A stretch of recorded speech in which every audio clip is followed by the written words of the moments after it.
thanks for coming in with me on that one, Jamie. Disgusting. That was really helpful. I think we knocked it out of the park. Yeah, that wouldn't have worked without you. You know, just one Thank person you so kind of much. atonally going, nothing. Yeah. One of you was great. One of us is great. And you know what's not great? Sophie has a dying squirrel on her property. We're gonna not. This is like ruined my entire day. canon. I know. It's canon now, Sophie. It's canon. Do you want to give it a name so it feels worse? Jamie, no. I'm sorry. How but about Elizabeth? Elizabeth the squirrel. Oh no, Elizabeth the Lizzie. terminally ill squirrel. Fuck me. Poor but here's the Liz. thing. I'm not 100% sure he's dying, but he's definitely not moving very much. Yeah, that's usually not a good sign for something like a squirrel. Elizabeth has a lot of unfinished business. This is really sad. Oh, Yeah, God. she didn't get her Robert, will prepared. I just need you to come. I just need you to come over here and do the humane thing because I'm a wuss. You mean kill it with a rock? Allegedly. Yeah, I mean, I don't know what else to do with suffering little animals, but yeah, when I lived in the middle of nowhere, there would be lots of dead animals or dying animals by the side of the road when I was on my runs. So I would have to be like. Usually, if I was doing a long enough run, I'd have to do at least one euthanasia on the way. It's like, God. this fucking rabbit with its back legs crushed. You should probably take care of this. God. Okay. Yeah, that's an important part of your daily exercise regime. Take a life. Euthanasia? Guys. When I was little, I had an outdoor cat, which we shouldn't have had. And here's why. There was one day I was like, something smelled weird in my yard. And I found that my cat had like a massive like corpse pile. Like he had assembled. Aww. It was really powerful. He was making his own bone temple, like in the new 28 Years Later movie. I didn't understand at the time, but I was like, wow, he just did that because he loved me so much. Yeah, he loves you so much. He wanted you to have all of the corpses you need, and that's not, how many guys will do that for you, right? That's why we have pets. That's the main problem. I haven't seen the movie yet. Is it like all I've seen is like clickbait about it being like zombies with their cocks out. Is that accurate? There's a lot of dicks. When I heard that, I was like, we're probably going to get one brief glimpse of a huge fucking monster hog. But no, there's a lot of cock in the new 28 movie. I appreciate that they didn't undersell it. Okay. No. There's more dick than you're expecting. That's great. Maybe less dick than I would have preferred, but more than you're expecting for sure. Okay. Yeah. I will go. I haven't seen the first two, but I love coming in at movie 3 or 4. It's okay. You're not you know what a zombie movie is. It's set after a zombie apocalypse in England. That's all you need to know, right? It's like there's enough like a need for context in our day-to-day work. Yeah. I'm like, I'm not trying to learn lore for fun. You don't need to know. Other than that, I guess in the 28 movies, the zombies aren't dead. They're just like people who have like a weird bloodborne illness. So they're still alive. Oh. So they're people with their cocks out. Yeah, they're people with their cocks out. But it's okay. They had a child on set, so all the dicks are fake. They're photorealistic, but they're fake. I don't know, but that's the way movie law works, apparently. I was reading it because they were like, because we had the main character's a kid, so there's always a kid on set, so we can't have any real dicks hanging out, but we can't have everyone wearing full-time photorealistic penises that are fake. This is why child stardom should be illegal. That is the weirdest rule I've ever heard. Look. They're like, no, you can't actually, that can't have been a traumatizing thing for you. The dicks weren't real, The dicks weren't real. Didn't you catch that they were fake cock? Like, it's so funny. It's just so, like, an actor trying to, like, comfort a child actor to be like, no, it's not real. And then pulling the fake dick off of your body. Like, how is it? It's so funny. How did we get here? I know I'm distracted by the dying squirrel, but what is happening, people? We're just talking about movies, Sophie, because we really don't want to talk about the subject of today's episode. Oh, no. Peter Hegseth. Okay. That could have taken a worse turn. Could have taken a worse turn? Yeah. I'd rather talk about zombie dicks than Pete Hegseth. That's true. I mean, Pete Hegseth is bad. I was worried that we were heading teal. But No, we've done Teal. Yeah, I was like, is there more? You're good. You're good. I'm not at the Peter Thiel addendum episode. Okay. Yeah. Okay. Yeah. So yeah, let's get into it. I guess that's the cold open done. You're welcome for all the dick talk. Okay. Well, now I'm nice and warm to be made less horny than I've ever been in my entire life. That's right. And a guy committing war crimes in real time. What a thrill. I'm going to give you a mea culpa here. I had initially planned for this to just be a book episode, reading Pete Hegseth's terrible fascist book, American Crusade, which unfortunately people do need to be aware of because he's the Secretary of Defense now. Yeah. But then I wound up needing to give extra context. And so there is... my initial thing was like, he's not really interesting enough for 2 episodes on the motherfucker. Just as a person, he's not that interesting. Mm-hmm. But anyway, I wound up, it's kind of a hybrid book BTB episode. So, there's research here. There's also just a lot of chunks of his book that we'll be talking about because they matter. It's just a little bit of a weird episode, but I did it. 2020. Okay. Yeah. This was his American Crusade was his like election tie-in book. Okay. So one of the funny things that you repeatedly come across is his dire warnings that, like, if the Republicans don't win in 2020, the whole country's over. Which, like, some of this is like not aged well, but it's also a very like fascist Christian nationalist book that makes it very clear what kind of country Pete Hegseth wants to use his powers as Secretary of Defense to further, right? Because that's published like about midway through his run on Fox News, right? Yeah, he starts in 2014, but he's just initially kind of a commentator. We'll talk about all that. So, Pete Hegseth, our current Secretary of Defense, is embarrassing. First of all, thank you. Yeah, and he writes in 2020 a manifesto / book called American Crusade, which is one of those both like tie-in. I'm trying to get more into politics. This is back when he was really fishing in the first Trump admin to be made SecDef, and there were still too many adults in the room at that point for him to get made Secretary of Defense. Because as his backstory that I'm going to give briefly will make clear, this is not a man who's ever been reliable in a position of power, right? I guess it never occurred to me that he could be. No. I guess he's held down a job technically. Not even really. No, not even really, actually. Unless you count Fox News as a job, but even that, not really. Okay. So Peter Hegseth was born on June 6th, 1980 in Minneapolis, Minnesota. His dad was he's a Minneapolis already, boy. Like all fascists, he's aging terribly. He looks like shit. Yes. Wow. But that's kind of what happens when you drink the way Pete Hegseth drinks. Yeah, fair enough. Wow, I would have guessed he's at least 10 years older. Yeah. I was like, is Jamie shocked at the Minneapolis of it all? The age? I mean, it doesn't. It's not. He's not like the most obvious Minneapolis guy, but I'm not shocked to hear that he's from Minneapolis, right? That was not the shock. It was that he's under 50. Yeah, he's under 50, much younger than you'd expect. His dad was a basketball coach for high school, which, he's got son of a fucking high school coach energy for sure. Yeah, how many crimes could be prevented if daddy didn't bench you? If daddy didn't bench you. Well, and here's the other thing. What's the only thing that a parent could be that's worse than a high school sports coach? And it's his mom was an executive business coach. Even worse. Somehow they found a worse kind of coach to be. What does that even mean? That's like a made up job. That means that you get paid like a mid 6-figure income for sitting in a room and going, "Oh, that's a good idea." That's it. Maybe basically. That is boss whom is girl. Maybe lay some people off. I don't know. Yeah, that's what she does. Yeah, I love. Yeah, it's like the job where at the turn of the century, you'd be like, "Hey, have you considered firing people and replacing them with computers?" What if we fired some more people? What if we outsourced? And now they're all saying, "What if AI?" Right? Like it's just people who come from good families that have connections but don't have any skills. That's the executive business coach community. Okay, barely literate position, and the consultant community, right?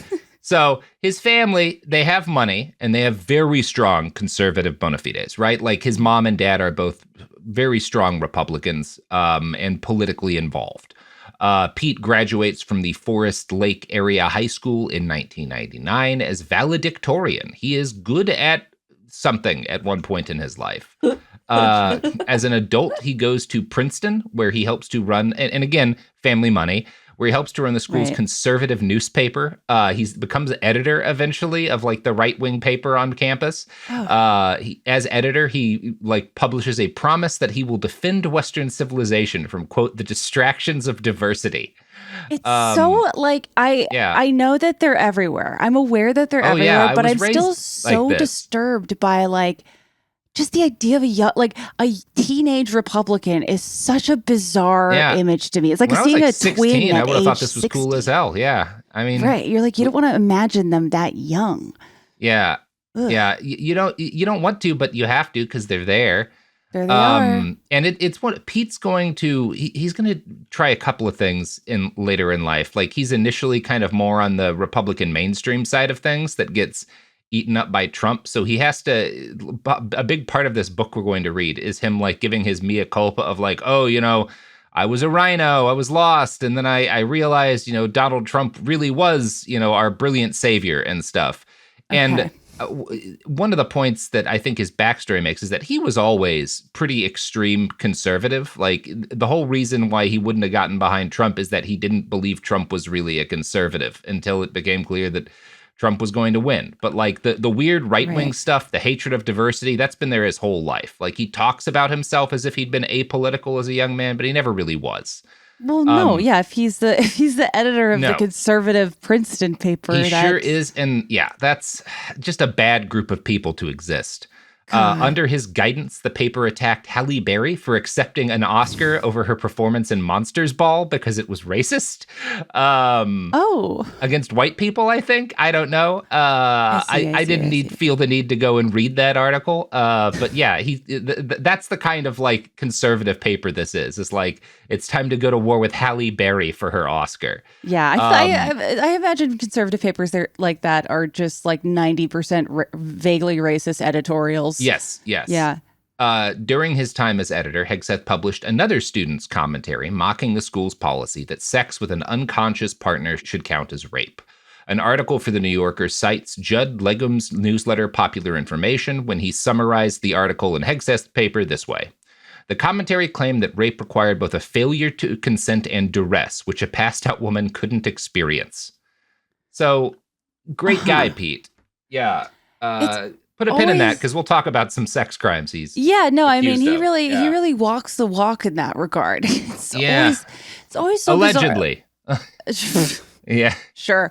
It's so like, I don't know. The fact that you're thinking about doing that so much that you publish, like essentially intent is just like it's mind blowing. Yeah. The whole like, well, they can't be sad if they're unconscious. It's just like the darkest, evilest way to make that argument. It's somehow worse than like arguing like, oh no, they wanted it secretly. It's just like, oh, because they're unconscious, it doesn't. What the fuck, man? How do you write that and not burst into flames? I mean, like, yeah. So I can like tattoo you if you pass out drunk, and that's legal, right? Because you're not aware of it. Like, because you're not right. That's just like, well, if you're quote unquote asleep, anything that happens, it's like the international waters of consent. Insane. Like it's fucking crazy. If you try to extend that anywhere else, it just becomes increasing. Like it's just nuts. And of course, like that rule wouldn't apply to him. No. If you drew a dick on Pete Hegseth's face when he's passed out drunk in a Pentagon closet, you would get in trouble. He'd drone strike you. Yeah, he'd drone strike your house. He would try to. So. Pete is, in short, exactly the kind of right-wing dipshit you'd expect him to be as a kid, based on his current trajectory. He goes on to work in finance. He works for Bear Stearns. That's his first job out of college, is fucking Bear Stearns. Slay. Great stuff. And he volunteers for the National Guard because 9/11, and he winds up, he gets into ROTC first when he's in college, but then he joins the National Guard as he's starting his fintech career. And after a year or so, I think, his fintech career is interrupted when he deploys to Iraq. So he does a tour there, which we will talk about later. This comes up in the book, so I'll talk more about Hegseth's military career in that portion. But after doing his tour, he winds up back in New York, where he's just kind of like, then this is not an uncommon thing. He does see combat. A lot of combat vets, when they come back, like the things really get bad for them, not when they're over there, not when they're in the shit, but when you wind up like just kind of locking yourself alone in an apartment. And he starts drinking very heavily. Again, not an uncommon story.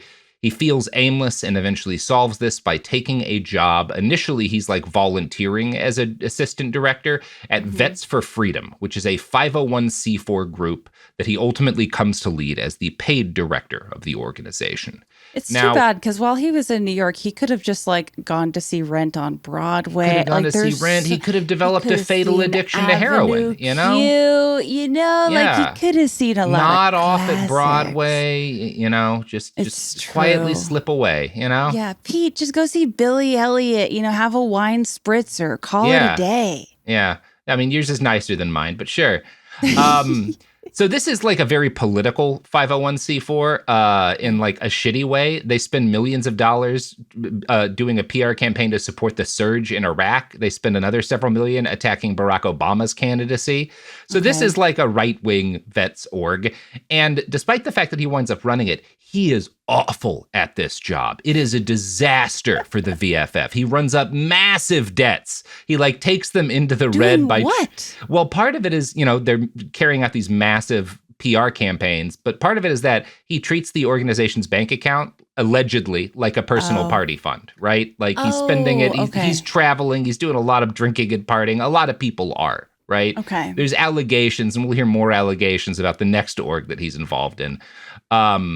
But yeah, this does not go well, and his tenure is disastrous for the VFF. Okay, so this is all in the mid-2000s? Yeah, the mid-aughts. 2008 is when he got married in like 2004, and in 2008, his first wife files for divorce after he admits to cheating on her repeatedly, once with a journalist he'd introduced to her. No. Yeah. So he gets left a couple of years later, or forced out of VFF. You'll hear both things, either that he left or that he's forced out. Anyway, he's gone from VFF by like 2011 or so. That's so sad. Yeah. And he attempts to run for Senate in Minnesota, which we will talk about later. It doesn't work, right? He's bad at this. So since he's failed at everything else, he volunteers for another tour in Afghanistan. He does a tour in Afghanistan. He's promoted to major. He comes back to the U.S., and in 2012, he forms a PAC to help like-minded conservative candidates. Per The New Yorker, according to a report by American Public Media, a third of the funds in Hegseth's PAC were spent on parties for his friends and family, and less than half was spent on candidates. So he has a... It sucks, because if it was like I'm not against this money being misused. It's much better than if it's used appropriately, right? Exactly. Because it's a shitty organization. They both are, right? Yeah, like it should be spent on fancy food and alcohol. But yeah. It's just extremely funny to me. Like, yeah, he now has a pattern, and it's get involved, either start or get, promoted to leading a charitable organization, and then spend its money getting hammered. Like, cool as hell. Yeah. So is he stuff. So 2012, is this like Tea Party era? Like who is he running with? Yeah. Who's his crowd? Tea Party has started a couple of years ago at this point. Right, in the late aughts. Yeah, so this is like, that's all happening at this stage. And when he loses his candidacy, it's to like the Ron Paul organization backed candidate, because he's still too much establishment neocon. He's a Bush conservative at this point, which we used to see as extreme, but oh, how the turn have tabled. God. Now they're just whittle guys. Yeah. Yeah. Now they're just widow guys. Yeah. He's got, I don't know. I feel like some people, not to put him in a box. Oh, it's fine. But let's do it. Yeah. Fuck him. Something about like guys that have like it looks like their hair is just like welded to their head. You're like, I don't trust their.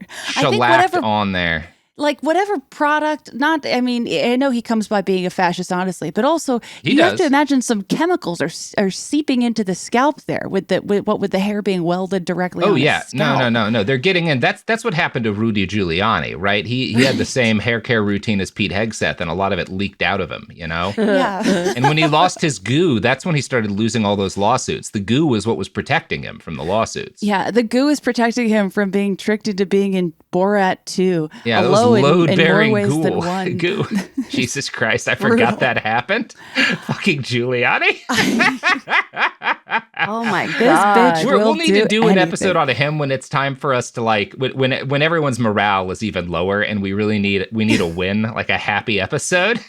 Yeah, I mean, there's just like no failure. Like it's fun to do an episode where there's just no shortage of L's sprinkled between their crimes. Nothing but L's. Yeah. Who was he? Was he the saddest person we saw at the RNC, or was it My Pillow guy? He was the My Pillow guy was sadder because Giuliani at least like I had a nice fight with Rudy Giuliani, and like I did enjoy the fact that like unlike every other major figure there that you would like try to engage, they were too PR trained and too smart to really want to get into it with some journalist. But Rudy was immediately like, oh yeah, let's fucking brawl. Wait, what did you fight with Rudy about? About Ukraine. We had like, we published an episode, It Could Happen Here about it. But like, yeah, we had like a fucking 10 or 15 minute like. He was just hanging around the like radio because he wasn't welcome in the real convention. Yeah, he wasn't in the main part. Yeah. But yeah, I mean, and he was bored as hell. God, they should do a sequel to the James Wood Rudy Giuliani movie. Oh God, I forgot that existed. Holy shit! I don't know why. Back when he was America's mayor. Fuck me. Yeah, I mean, it's a very sincere movie. Yeah, it's sincerely stupid as shit. Yeah, it's called America's Mayor. Yeah, no, I mean that's what we. I mean, it might be, but that's what we called Rudy. I mean, growing up as a conservative, like that's James Woods would be down for round 2. I like that city that's got a dog for a mayor. I think, I don't think mayors should be legal, or I think we should have like, you know, some of those cultures that would like ritualistically kill their leaders. That's what we should do to mayors. It should be built into the legal system that we have like a wicker man after every mayor's term expends. That's Santa University rules. At the end, you Santa get University rules. You get 1 year tenure of Santa, and then you're publicly executed. Yeah, I think that that's how we should. That's like when we write our new constitution. That's how our elected leaders should work. Yeah, we're now doing a wicker man for everybody.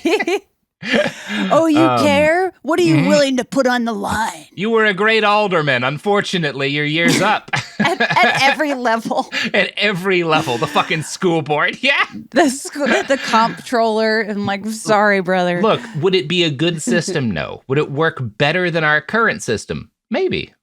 Look, I think it's worth a shot. Perhaps. I think it's worth a shot. And it would really bring people together for particular individuals. Speaking of things that bring people together, Jamie, the products and services that support this podcast. I love to gather around a good product or service. Gather with around, my loved be ones. warmed by it, right? Yeah. Mm-hmm.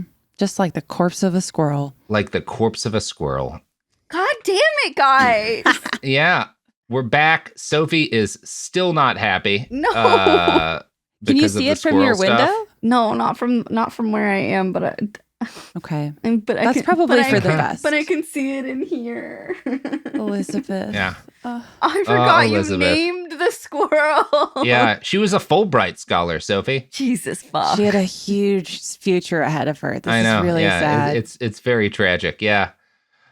Speaking of things that are tragic, the fact that Pete Hegseth exists. The fact that Pete Hegseth, end of sentence. In 2014, Hegseth started making appearances on Fox News. And he was like a pinch hitter, right? He didn't have a show. He would come and he'd be a talking head on segments, right? He's a veteran. He leads a veterans organization. He's the podcast guest of television. Right. He's doing that for a while off and on. And, you know, he's got whatever Fox likes, right? He's enough like of a this guy is what our audience considers like a straight-laced looking military man. So yeah, we'll throw him in whenever we need somebody. The helmet hair. It's right. I feel like everyone at Fox News has the same lukewarm soup they bring to lunch. Yes. Lukewarm soup and brown alcohol. Yes.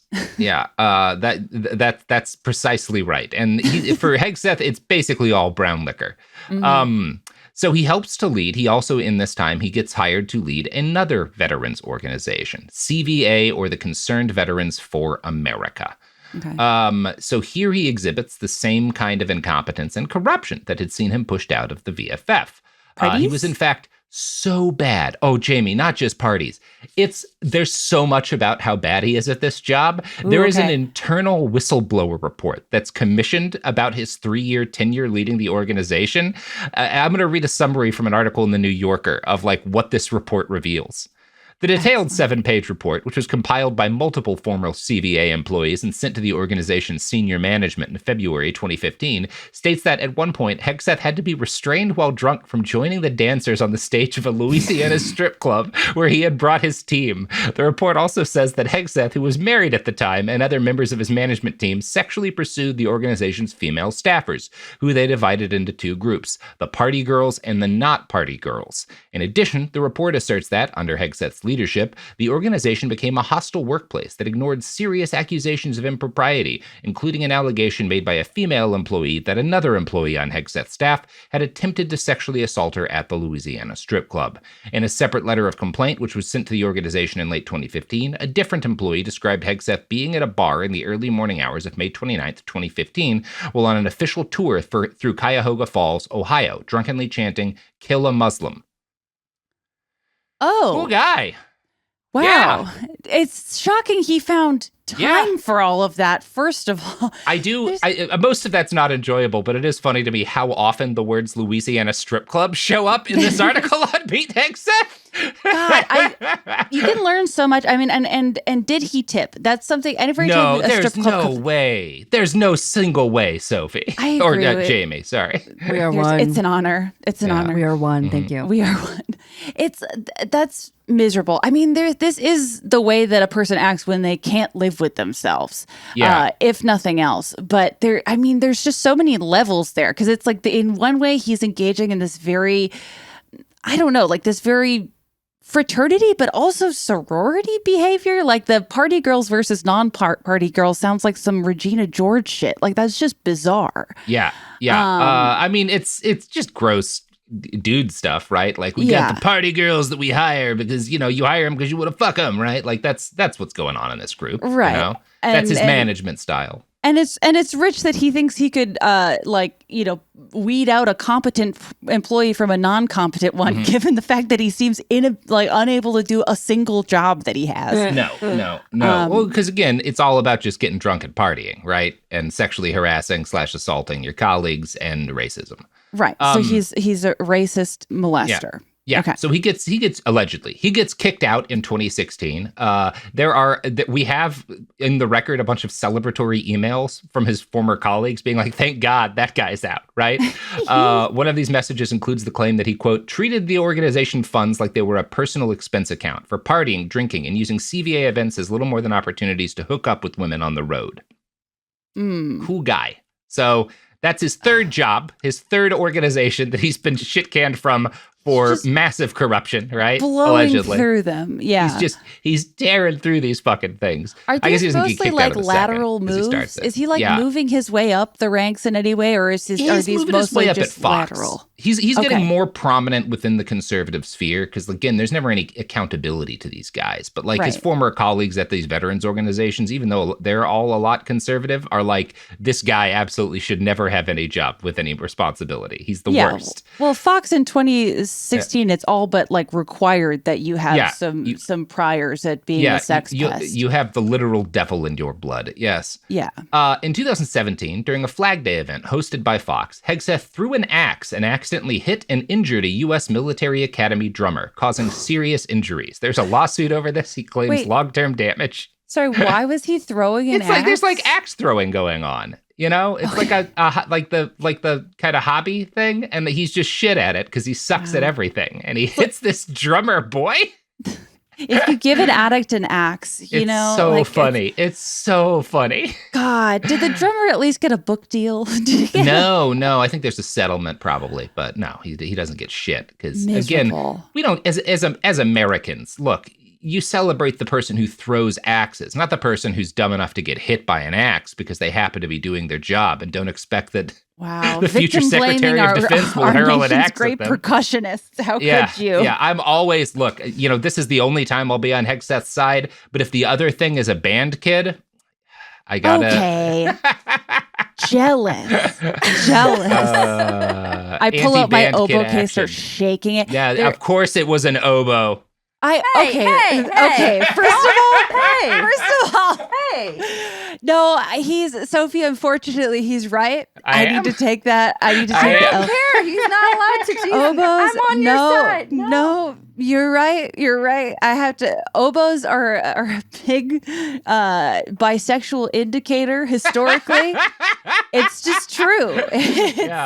That's history. Oboe players sound off in the chat. There we go. The oboe nation is gonna fucking sound off. It's literally, I think it's like playing the oboe and like getting really into a series of unfortunate events or major millennial, bisexual indicators.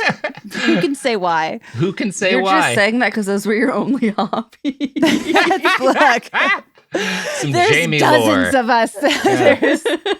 There's going to be a whole thread in the subreddit with like 900 replies about this. Yeah, they're unionizing as we speak. Everybody who felt weird reading the series of unfortunate event novels and played an oboe or some kind of reed instrument. So many crush options. Wow. So his career at Fox goes a lot better than his career leading, these organizations.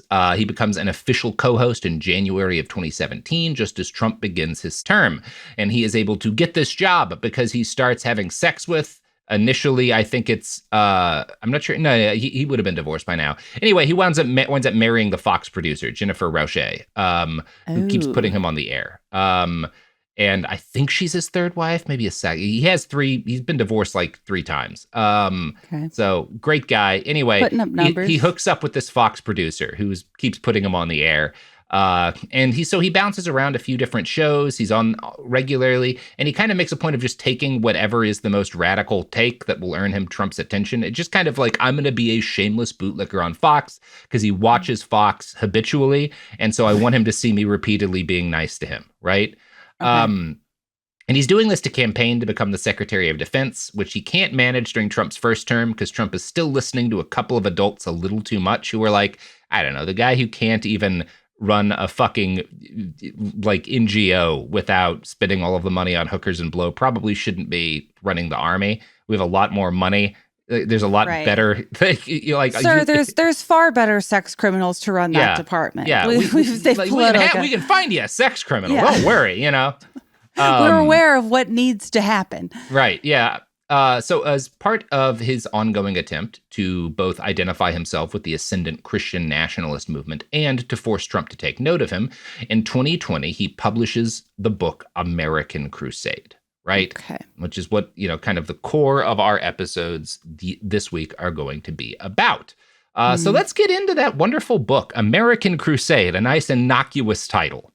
So I suppose, first off, it's not surprising that this book starts off with a dedication to his family and his kids primarily. And his kids have basically... do his wives really want to hear from him? They have the names you'd expect.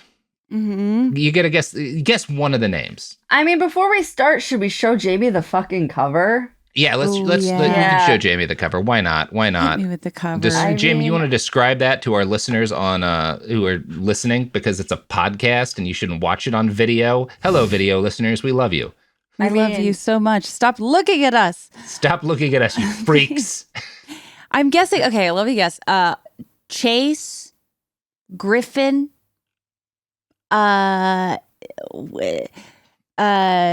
Nathaniel.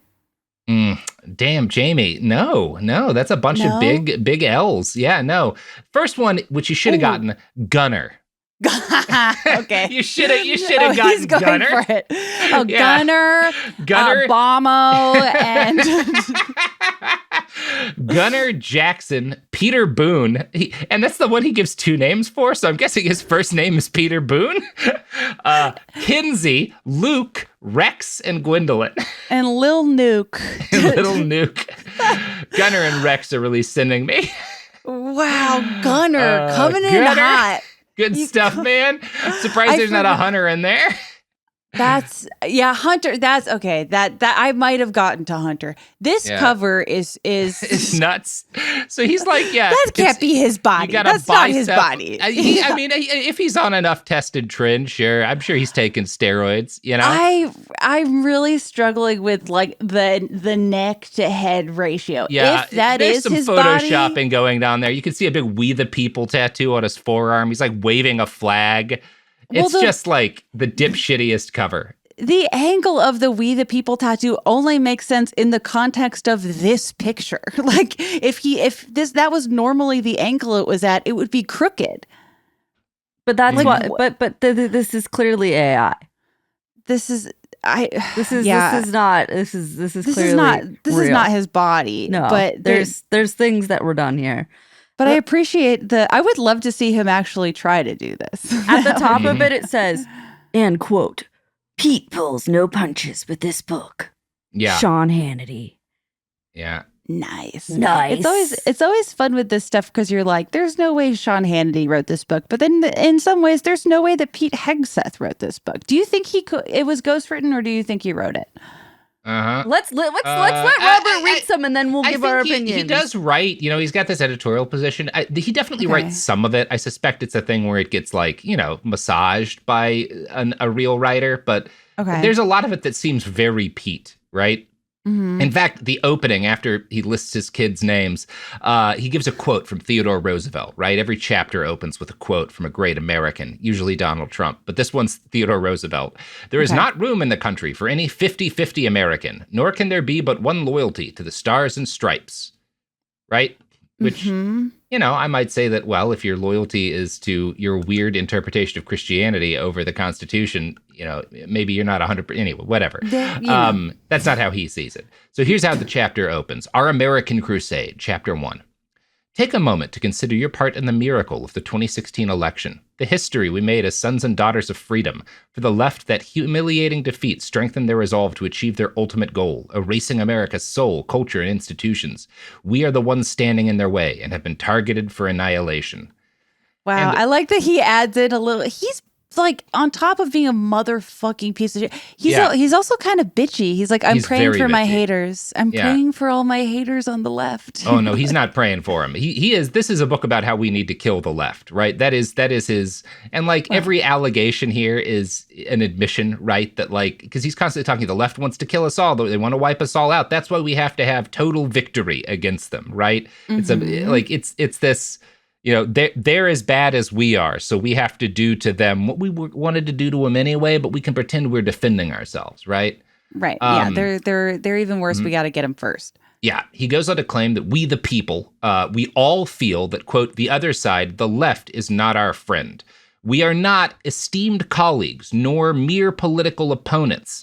And I think this part is valuable. I think there's some of this that I really would like to shove in the hands of, especially a lot of elected Democrats, because Hegseth very neatly sweeps away the claims that are made by guys like Biden that there's good Republicans. We got to work with them. We need a strong Republican Party. It's just, some of this MAGA stuff, we got to dust off it. But it's good to have strong conservatives in the government with us. And Hegseth is making the point that no, there's no conservatives that you can trust because we, the left, we are not esteemed colleagues and we're not political opponents. We want to destroy you. You can't work with us, right? And that is the truth about modern conservatism, about the Republican Party. You can't work with them, right? They've made it clear it should be obvious, but a lot of mainstream Democrats refuse to fucking believe it. No, they're just, best of luck with that project. Because it feels like if there's one thing mainstream Democrats aren't going to do, it's read a direct threat against them and take it seriously. Right. And there are direct threats in here. Hegseth goes on to say, we are foes. Either we win or they win. We agree on nothing else. Okay. Maybe treat them like that, guys. That's what they're saying. No. They we need to empathize. We need empathy with these guys. I'm done with that. No. I was raised these guys. I don't have empathy for me when I was this kind of person. I suck. So Pete goes on to brag that the U.S. has the top economy and military, but that our cultural and educational institutions, America's soul, have succumbed to leftist rot. Even a once-in-a-generation electoral miracle like 2016 won't be enough to save us, which is funny considering how 2024 went down. A lot of this book is darkly funny in light of the fact that they won in 2024 and lost in 2020. So Pete says that our future existence as sons and daughters of freedom can only happen if after the, quote, categorical defeat of the left. Thus, this time in our history calls for an, all caps, American Crusade. Yes, a holy war for the righteous cause of human freedom. Wow, title dropped, title mentioned, Good stuff. I like that he put it in caps just in case it wasn't clear. You gotta put it in caps. Put it in caps. I mean, the rhetoric is I guess kind of what I would expect. Does he get specific? Is the book about the plan? I mean, kind of. Pete's not a great planning guy. He's not a great knowing how to. He's not going to be a great war leader guy for that reason. Step 1: allocate 1/3 of the budget to parties for me. There's some of that, but it's mainly about getting everybody like riled up for an existential battle that he believes 2020 was going to be, right? Yeah. Like this crusade of, it's trying to get people on the side of extermination, right? Mm-hmm. Hegseth then directly cites the First Crusade as his example of what we need to return to. He describes the First Crusade as happening 1,000 years ago after years of Christians or Europeans ceding land to Muslim hordes. The Pope finally got around to declaring a crusade in order to save Europe, and his knights marched to war under the cry, Deus vult, or God wills it. Now, I should interject here, because Pete has a Deus vult tattoo, and this is a meaningful term on the far right and the neo-Nazi right? Now, to interject here, first off, all of the history here is nonsense, right? Like his history of the Crusades is not accurate. The Guardian interviewed that Matthew. Was my question. Yeah, I was like, we're going to talk about that first. Right. Okay. The Guardian interviewed Matthew Gabriel, who's a professor of medieval studies at Virginia Tech, and he pointed out there were absolutely no incursions to mainland Europe. If anything, Islam was kind of on the retreat in Iberia and other places as well. So there was no large geopolitical shift or any kind of immediate threat of Islam taking over Europe, right? Like they were not, in fact, on the defensive when the Crusade started. Well, that doesn't sound good, and it doesn't serve his point. This is just another reminder that in mainstream publishing, fact-checking is not an allocated part of the budget. No, it's not. You got to do that as the author. Not crazy to me. They don't give a shit anymore. You got to pay out of pocket if you want that shit. Yeah, no. Not because there's no money in being accurate. Right, books wouldn't sell as well. So Pete is not at all alone in taking Deus Vult on as a rallying cry. White supremacists have used it as a catchphrase for years now, and he's mainly noteworthy for being the most prominent political figure in the country to do so. After the first Unite the Right rally in Charlottesville, which is the first time many reporters and regular Americans saw the phrase in use by Nazis and other white supremacist marchers, outlets like NPR published interviews with experts like Medieval Academy of America head Lisa Davis, who pointed out that Europe during the Crusade period was not white, and that far-right marchers at Charlottesville adorned themselves with symbols like that of Saint Maurice, who was regularly featured on Crusader livery and was himself an Egyptian man. Right? That like even a lot of these things that they're like, we were all white, like this beautiful saint that the Crusaders marched under, motherfucker was born in Egypt. Like that is simply an African man. Like insane. I mean, I'm like, is this just like a group of people? I mean, obviously just brain dead people, but like I think about how many older movies and then also movies I grew up on that essentially portray Egyptian people as white or at best Italian looking. It's in part because like they're in, I mean, one reality of it is that everyone in the Mediterranean basin looks more Mediterranean than like they do anything else, right? Once you get right up to the, like, because there's a lot of interchange between those cultures, right? And the other thing is that at this period of time, whiteness doesn't exist as a concept, right? If you were to go back, like think about it, go back to the Roman Empire and tell them like, this guy is not as much of a person to you because of their skin color. They'd be like, what are you talking about? This guy's less of a person because he's not a Roman. Like that's what matters. Like, you're like, make no mistake. This man is not a person to me, but not for the reasons you think. Not for that reason, no. He's less human than me because he was born in a different place. It is fascinating watching, just like how everything needs to serve like his thesis, but it really doesn't matter. It just doesn't. None of it works out, and none of these people actually know anything about the Crusades, right? Well, and the problem is, I'm glad that there were like medieval scholars that like corrected the record, but his followers don't care. No, and it doesn't matter. I'm doing this in part because, like, that's the kind of episode that this is, right? Where you go through this and you're like, all right, what's accurate, what's not, but like this doesn't. Like no one listening to this was like coming in as a Pete Hegseth fan because of the Crusade stuff and it's going to be like, my God, he was wrong.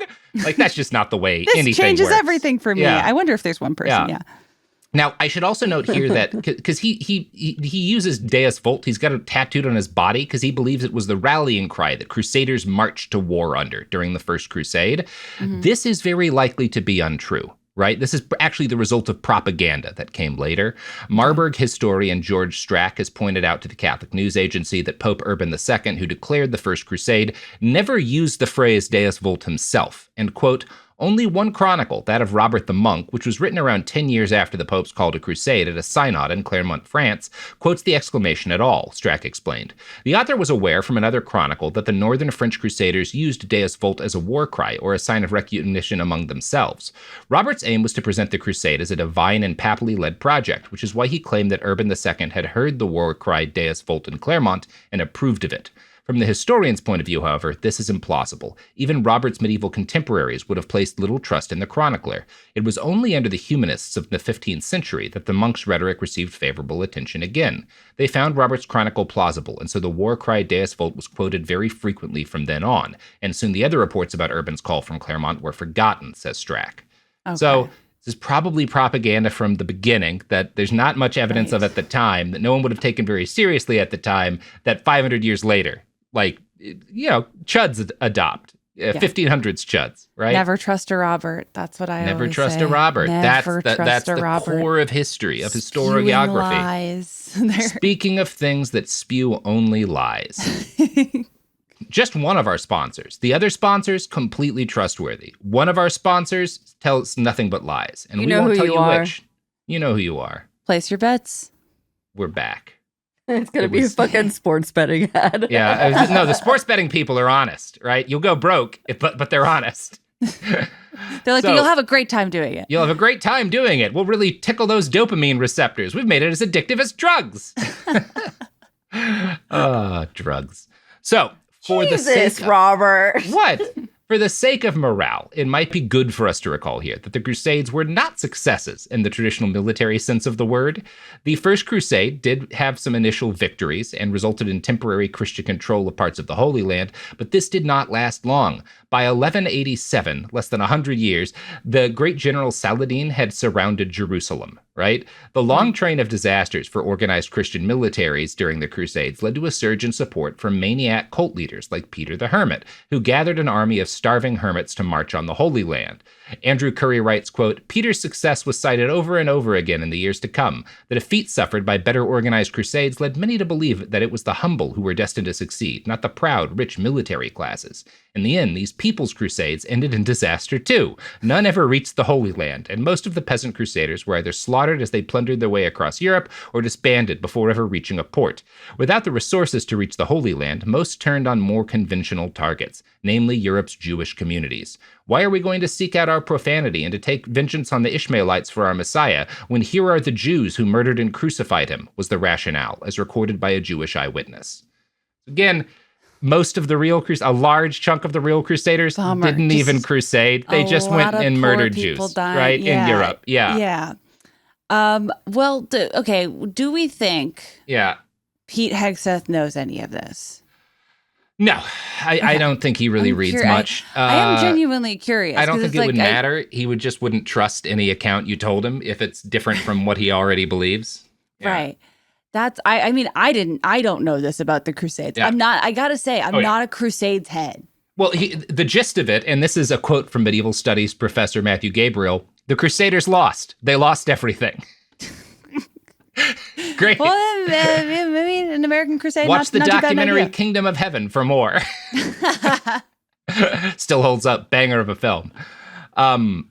So again, none of this stuff works as a gotcha, right? You're not going to convince anyone to change their politics by being like, actually, the Crusades sucked, right? But I do think it's valuable to look at this history for our own edification, as a reminder that this too shall pass, and that these kinds of people never manage to win the way they think they will in the long run because they suck at shit.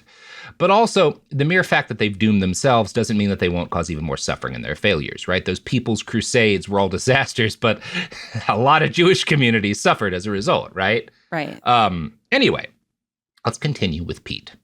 He goes from the Crusades to the American Revolution, probably the only periods in history that he's taken a passing interest in.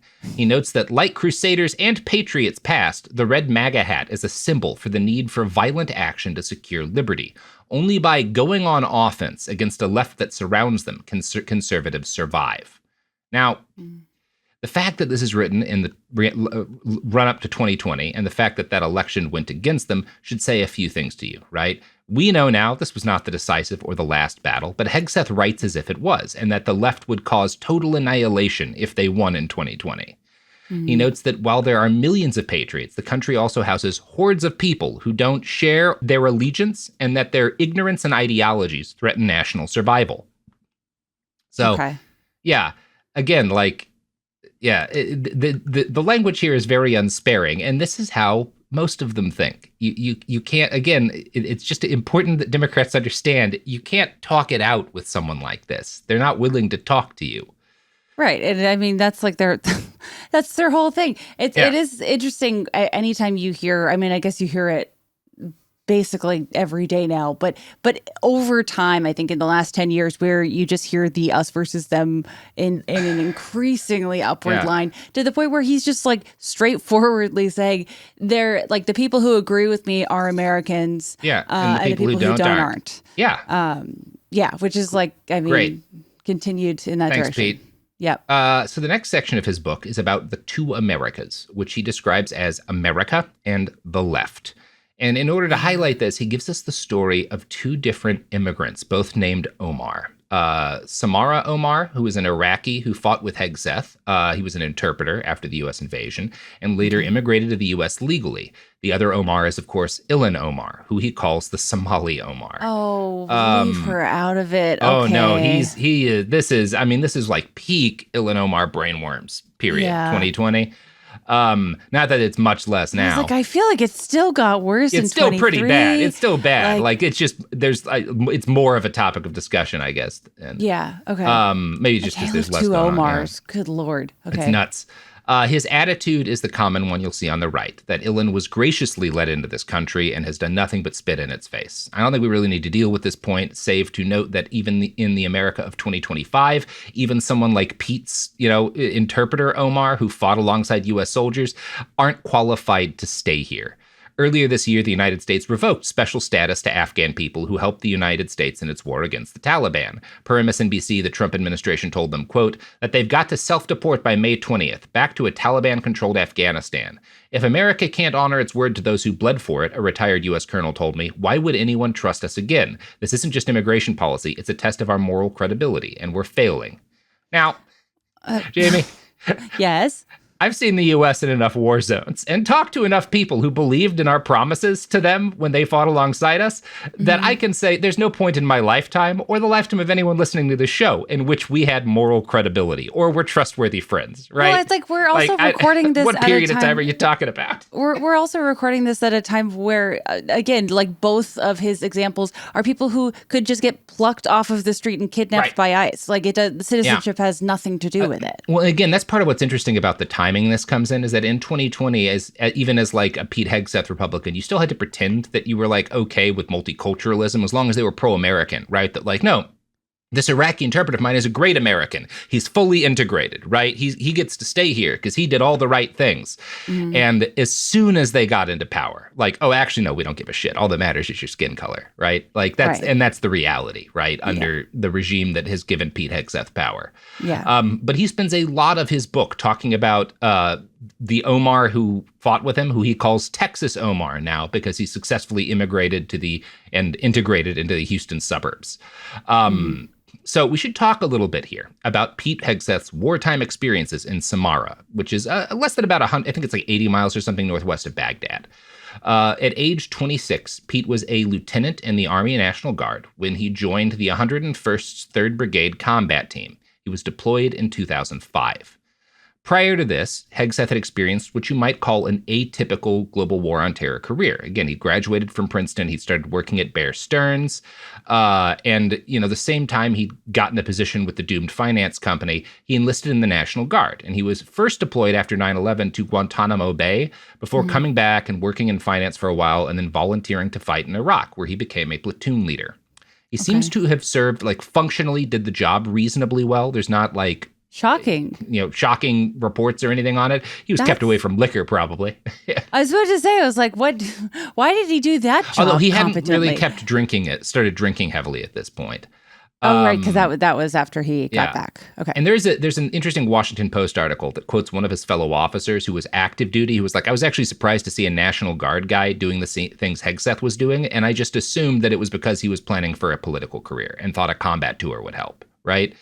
Interesting. Okay. Yeah, and you run into if you've known people who were in if you know enough military guys, they all have stories of this guy was definitely doing it because he was trying to set up a career later down the line and wanted a combat action badge or something. It's like seeing an influencer at a volunteer event. Right. So you're right. just right. Right. Sure. Interesting.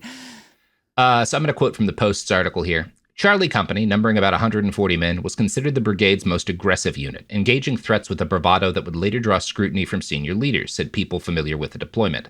As recounted by The New Yorker in 2009, Charlie Company was nicknamed Kill Company and maintained a whiteboard listing confirmed kills, including civilians, that each platoon had notched.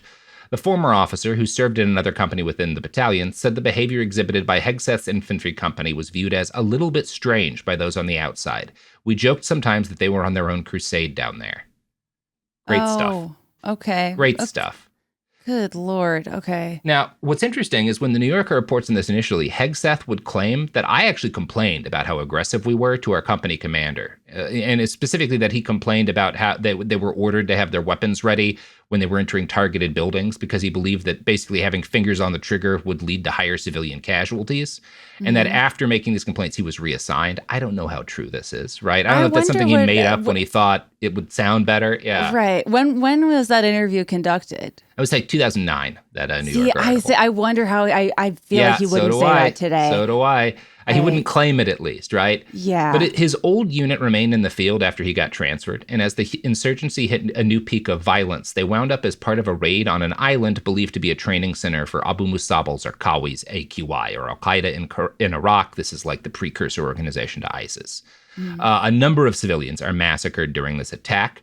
The soldiers who kill them claim initially that they're all military-aged males, which is a term for, we shot some fucking teenager, but look, he's pretty big. An army investigation revealed that the civilians had been detained and executed while detained, and that the killings had been covered up. 2 soldiers ultimately pled guilty to murder and related charges and received 18-year sentences. 1 soldier who testified was sentenced to 9 months, and another who didn't was convicted of negligent homicide, which was overturned on appeal.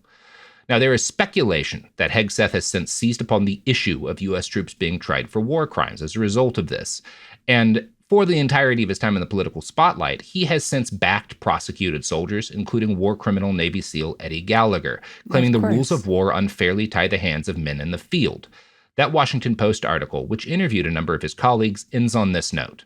The former Army officer who served with Hegseth in Iraq said he believes he has latched onto populist scenarios in a quest for personal gain. When news of Hegseth's potential nomination emerged, old acquaintances from those days got back in touch with one another, the former officer said. One text he received especially stood out. All it said was, WTF? Yeah. Great stuff. God. All right. Great stuff. All right. Cool. It's everything that leads to horrific war crimes in the modern age are deeply embarrassing. Really, really lazy texting. And also the fact that in between his stints in the service that he found time to work at Bear Stearns. He found briefly, a little bit of time to work crater at the American bank. economy. Yeah. What a multi-hyphenate, really. Yeah.